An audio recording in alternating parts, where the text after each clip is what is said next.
Welcome back to the Cartridge Twins, where today we're going to talk about a game that you chose for me to play, and that game is Tunic.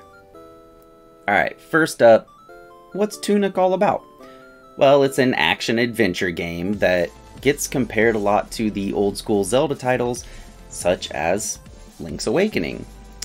Is that a fair comparison? Well, we're going to kind of talk about that.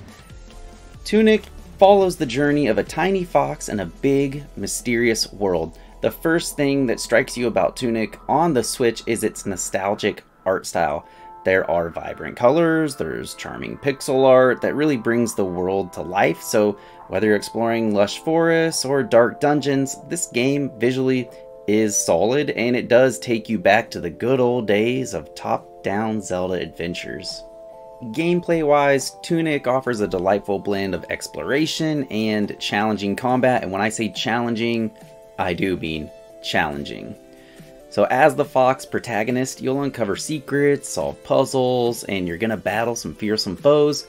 The controls feel pretty tight and responsive on the Switch, so whether you're navigating treacherous terrain or engaging in intense combat, the controls feel right at home. The adventuring aspect of the game is very old school Zelda-like, as many have pointed out before, but the combat is closer to that of a Souls game from my understanding. I haven't played through any Souls games. So speaking of these Souls games, we gotta talk about the difficulty. When people said this game was hard, they were not kidding. Tunic doesn't hold your hand, and some puzzles and enemies are definitely quite challenging. Thankfully, there are accessibility options available for players who may need them, myself included, ensuring that everyone can get some enjoyment out of this adventure. I myself found the combat to be a bit tedious and annoying a lot of the times.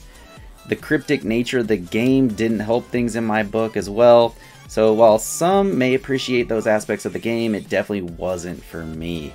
Thankfully, the world itself isn't huge, so even if you aren't trying to decipher all the clues along the way, you do tend to simply stumble into the right area, I felt like.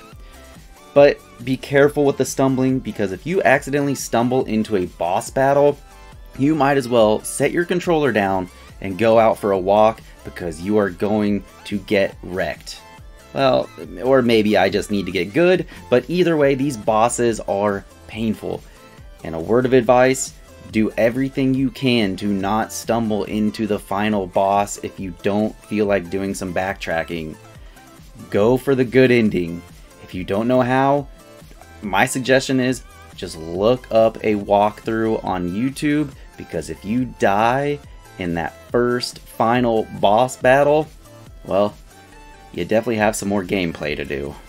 Alright, let's talk about Tunic's soundtrack a little bit. After all, we're pretty well known for putting out our OSTs, so the soundtrack, I gotta admit, I was let down. It's an okay soundtrack, I just didn't feel like it fit the world very well. Maybe I'm too used to the old school Zelda titles being a little more chipper and upbeat as you go through your adventure. This one had a little more mysterious, ominous tone to it, which was fine. It just, for me, didn't fit the game's aesthetic. In the end, I honestly found Tunic to be a bit repetitive, tedious, cryptic, and unnecessarily difficult. It's a game I don't see myself going back to.